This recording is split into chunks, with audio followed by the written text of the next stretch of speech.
So we're back here with Alice for the next part of our podcast. Alice is leaving tomorrow and she's very, very happy both that she stayed here and that she's leaving tomorrow, right? Very much so. Very much so. And we're going to talk about another thing now. Which one was it you were telling me you wanted to talk about? Do you remember? I'm spacing out here, remind me. Why are you spacing out? Well, because it's 2 o'clock in the morning. 2 o'clock in the morning. A wonderful time out, and we've been eating like crazy. And got to use all of our tricks outside. What was it about? Tricks outside? I have no idea what you're talking about. I remember. Okay, so it was about thinking about your relationship strategically and in terms of of resources. Okay. Yeah. That's what it was about. Basically, there is a cost associated with every pursuit that you make. Mm-hmm. The cost could be in terms of time. Mm-hmm. The cost could be in terms of financial investment. You know, you have to go to certain places, pay for certain meals, get into clubs. The cost could be opportunity cost of other things you could be doing instead of the thing that you're doing whatever it is that you're doing to get the girl. So basically you have to figure out what it is that you're looking for to make yourself fulfilled, to make yourself happy. A lot of people getting into a pretty bad predicament by thinking that all of the things that they're currently missing in their life come from a life partner or a spouse or a girlfriend, boyfriend, whatnot. I feel you should really sit down and write down 3 or 4 or 5 things that you feel like you really would love to have in your life that will enrich it. And then instead of focusing on finding that one person to fill all of them at the same time magically, figure out a way to fill each of those needs separately. For example, let's say... No, you can use your example, just change the name. So you told me you like tennis, so you play tennis right. with... So I like tennis, and so I play tennis with my friend Jean-Philippe. Okay. I like running, so I run with my friend Paul. I like shopping, so I go shopping with my girlfriend Roberta.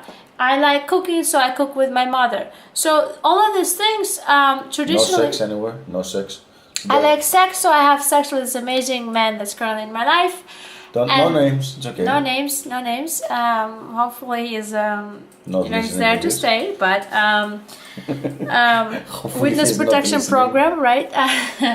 So what you do is you become self-sufficient and you learn how to satisfy your needs. That way, when you meet a person, you don't have expectations from this person. Instead, you are enjoying that person for what they are. You say, oh, I'm interested to learn more about them. I'm interested to see how they view the world. The way you explain it, yes, it seems as if you don't expect them to fill this huge void in your life because you have filled it in your own ways. Yes. And then you can enjoy, exactly as you said, the person for what he or she is. Yes, and that's the type of the personality that is the most attractive to prospective mates. You are no longer a crutch or tool in their life. Their life is all put together. You're there because they truly appreciate and love you, no matter what role you play or don't play in their life. And that's, to me, in essence, is true love, where you don't try to pigeonhole a person as A or B or C. You accept them as they are.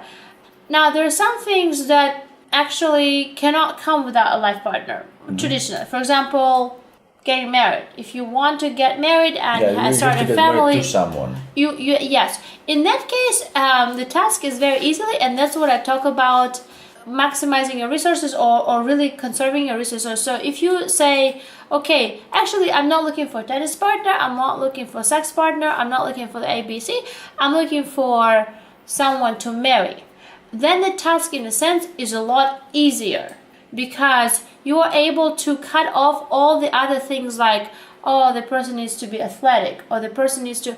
All you really need to do is find a person who also wants to get married, and then you do it.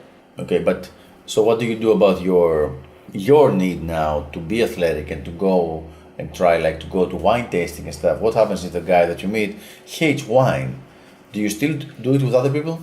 Yes, and actually I think from my own experience and from experience of my mother, who is now in her late 50s, very late 50s, discovering herself and starting a new, very fulfilling relationship, I'm learning this, that it is very healthy, desirable, and required for people to have their own separate interests, even if they're in a very good relationship with each other. I agree totally with that. So you go away, you recharge, you do your thing with your friends or on your own, you come back and you have something else new, exciting to give to that person. Plus you have missed him or her, right? Yes. After a few days. Right. I think you talked about earlier on that I did want to talk about it, I do want to talk about it, is how you suggested that if someone likes a girl and she says no, he should have a very specific reaction. So can you elaborate on that, on what the reaction is, and just tell me the whole story of what you feel it should be done? I have experienced situations where a man would pursue a woman for romantic purposes, for sexual purposes, and a lot of women naturally they try to postpone and delay or avoid it, even if they like the guy. So they will say something like, well, why don't we just be friends? In my experience, if she's just being coy, and what she really says is, I like you, but I maybe want you to pursue me some more, that's a good sign. But if what she's saying is that you go ahead and continue acting as somebody I'm romantically involved with, while I'm going out and free to pursue other relationships, and we're not having sex. And we're not having sex. Okay. That's the deal that the man should reject, because basically he's making it look like there's no cost, there's no loss to the female by rejecting the male.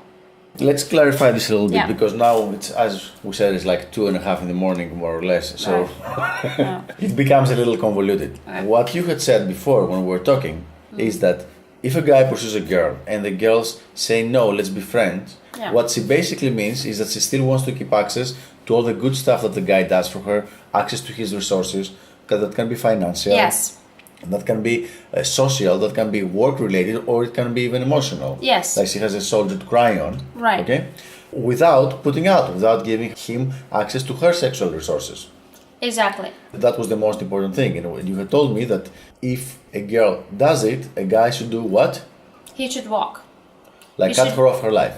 Cut him off her life. Cut her off completely. His life, yeah. And if the girl actually, if there is any chance that she's interested, they will send the message home, and he will not be taken advantage of. Basically, I see a lot of men who, in hopes of winning the women over, let the women really take them for a ride, really take out the resources, while feeling single and seeing other people, and the male are not really getting anything in that situation. They get proximity to the girl, but they don't get access to the girl. Right. They have like proximity. Here's the interesting thing, and although I quite understand what you're saying this and how doing this will give very strong alpha male vibes, okay, while saying, okay, I will still be buying you gifts and flowers, and I will be taking you out and paying for your dinner and taking you to trips, but we don't have to have sex. That really sucks. Okay, I understand that.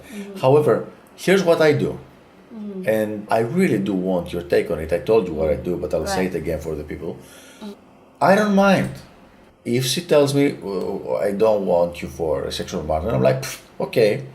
And she says, we can be friends. Of course we can be friends. Why not be friends? But then I'm going to be requiring what I require from my friends. First of all, I don't make financial investment on my friends. I mean, I might buy my friend a drink. Like Nick today, he bought me a drink. Right. It wasn't a big financial investment. Tomorrow, I'll buy him like a sandwich when we go out or something like that. Well, that's first. Second, I will be requiring access to her social resources if she's getting access to mine. So I will be like, oh, introduce me to this girl. Oh, I saw this girl that you... this happened a few days ago with a girl that... there was kind of a situation and didn't continue. I sent her a message, hey, who's that girl next to you on the picture? Introduce me. And because I think that, she's a resource in a good way. Like Right. I'm a resource for her and she's a resource for me. Right. So a social resource, introduce me to this person. Or if I want a partner for salsa dancing, not to take her out on a date, I'm gonna go salsa dancing and I want a partner and she's a good dancer. Why not ask her to go with me? Right. Well, I mean, my hat off to you, and obviously it takes a very strong personality to not be deterred by a rejection or real rejection or pseudo rejection or played out rejection or deferral. But once again, you have to kind of keep your eyes on your objective. And so you have to really figure out, what is my objective here? Is my objective to have a fun girl to go out with and have drinks with on a platonic basis? Is my objection to have sex with somebody? Is my objection to find a mate? And so once you put that in mind, everything else flows from that.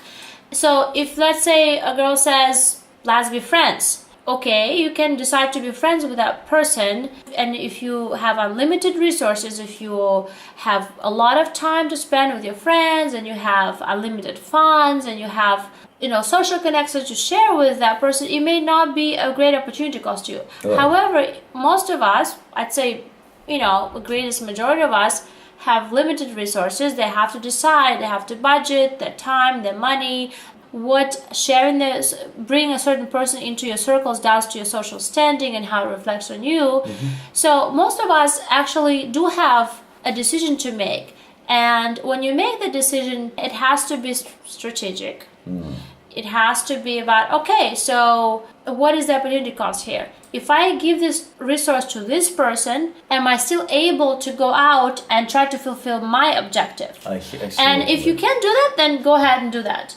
But if that actually takes too much energy away from you, kind of derails your path to reaching your objective, whatever that is, in finding that mate, then you don't do it. Okay, I hear you. That sounds good. Thank you very much for your insight. I'm sure everybody has found it very interesting, and we'll have more in a while.